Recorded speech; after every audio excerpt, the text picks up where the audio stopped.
शुरुआत करेंगे जासूसी के आरोपों में पकड़ी गई ज्योति मल्होत्रा के साथ, जिसका पाकिस्तानी कनेक्शन बेनकाब हो गया है। एसआईटी की चार्जशीट से पाकिस्तानी कनेक्शन सामने आया। एसआईटी ने करीब 2500 पेज की चार्जशीट फाइल की है। हरियाणा पुलिस के सूत्रों के मुताबिक पाकिस्तान के टूल किट की तरह ज्योति इस्तेमाल हो रही थी। पाकिस्तानी एजेंटों के साथ जानकारियां साझा कर रही थी। पाकिस्तानी टूर के दौरान पाक एजेंटों के टच में आई थी ज्योति मल्होत्रा जो हैं। तो ज्योति के मोबाइल फोन से पुलिस को अहम जानकारी मिली है। पाक हाई कमीशन में तैनात दानिश अली से ज्योति टच में थी, ये जानकारी सामने आई है। पुलिस को सबूत मिले हैं, अहम सबूत मिले हैं। ज्योति और दानिश के बीच के जो चैट्स हैं वो भी बरामद किए गए हैं।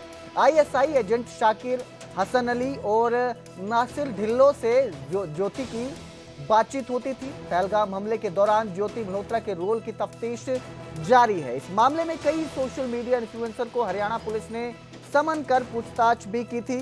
तो अब इस मामले में जो पाकिस्तानी कनेक्शन था वो बेनकाब हो चुका है।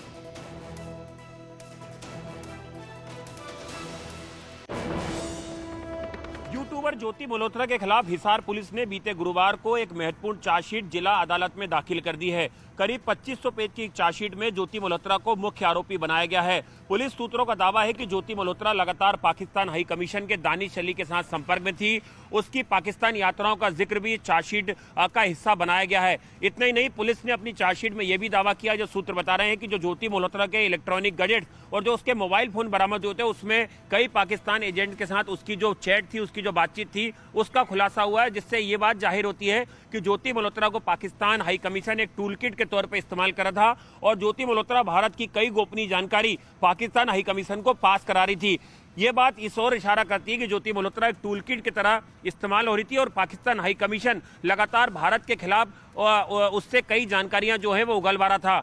अगर बात करें पहलगाम हमले की, तो पहलगाम हमले के दौरान ज्योति मल्होत्रा की क्या भूमिका थी, उसने किस तरह की जानकारियां पाकिस्तान हाई कमीशन को पास की हैं, ये जांच अभी पेंडिंग है। इसे अभी चार्जशीट का हिस्सा नहीं बनाया गया है। लेकिन ये 2500 पेज की चार्जशीट काफी महत्वपूर्ण है और इस पूरे मामले में 18 अगस्त को इस मामले की अगली सुनवाई होना है। बता दें कि ज्योति मल्होत्रा को जब गिरफ्तार किया गया था उसके बाद से लगातार वो पुलिस कस्टडी में थी और उसके बाद अभी फिलहाल वो न्यायिक हिरासत में है। इस मामले में हरियाणा के कई ब्लॉगर्स, सोशल मीडिया इन्फ्लुएंसर को भी हिसार पुलिस ने पूछताछ के लिए बुलाया था और जिनके बयान अभी चार्जशीट का हिस्सा बनाए गए हैं।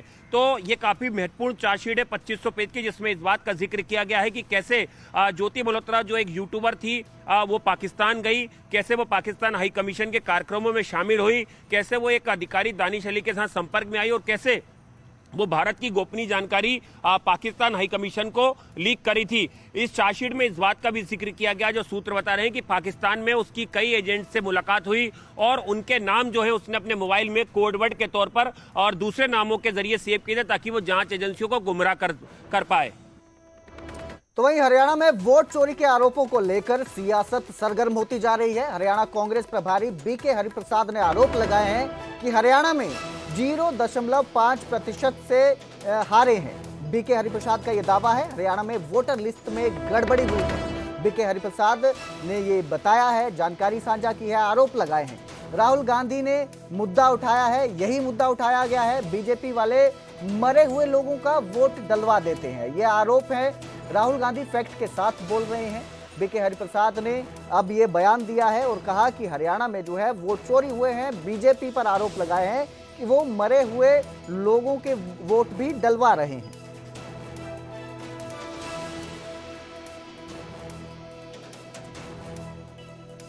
गांधी ने जिक्र किया कि अभी हाल में जिन जिन राज्यों में चुनाव हुए वहां धांधली हुई और सीधा कहा कि वोट चोरी कर रहा है इलेक्शन कमीशन। इसे आप कैसे देखते हैं, क्योंकि हरियाणा ने नोटिस भी दिया उनको, इलेक्शन कमीशन।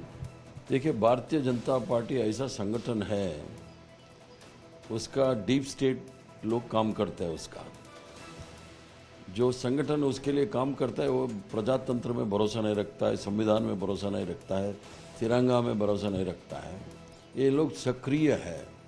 हरियाणा में क्या हुआ है, जो हम लोग 0.5% में हम हारे हैं, तो हमेशा हरियाणा में ये लोग ऐसा करने वाले हैं, क्योंकि पहले से ये लोग वोटर लिस्ट में धांधली करने का एक कला भारतीय जनता पार्टी आरएसएस के साथ बहुत है।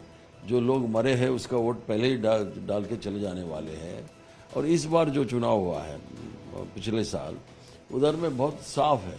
कुछ जगह में ये लोग मिशन भी मैनिपुलेट किया है और वोटर लिस्ट में भी मैनिपुलेट किया है।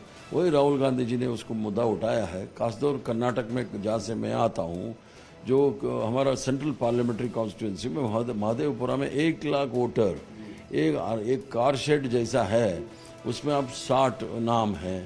ऐसा एक एक जगह में इतना फर्जी वोट डाला है, क्योंकि उधर सब माइग्रेंट्स हैं, बाहर से आए, बाहर स्टेट से आया है। सब पूरा धांधली करके ये लोग चुनाव जीते। हम लोग 35,000 से आ रहे हैं। ऐसा 6-7 सीट में ये लोग वोटर लिस्ट में धांधली किया है। इलेक्शन कमीशन कह रहा है कि राहुल गांधी सब कुछ बेबुनियाद कह रहे हैं, अराजकता पे सवाल उठा रहे हैं भारत की। जिस तरीके से उन्होंने बातें रखी, ऐसा कुछ भी नहीं है। बिना कानूनी प्रमाण के मतदाता सूची में फेरबदल संभव नहीं है।